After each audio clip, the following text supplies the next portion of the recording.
परिषद कन्या प्रशालेच्यामध्ये आज आम्ही पॉपकॉर्नचं प्रॅक्टिकल करणार आहोत। तर सर्वात प्रथम डॉली तेल टाकणार आहे।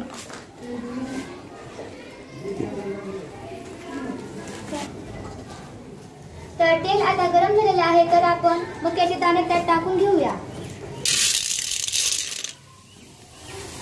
आणि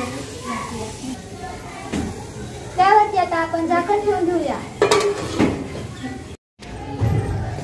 आता आपले पॉपकॉर्न रेडी झाले आहेत, तर आपण पहिल्यांदा झाकण काढून घेऊया।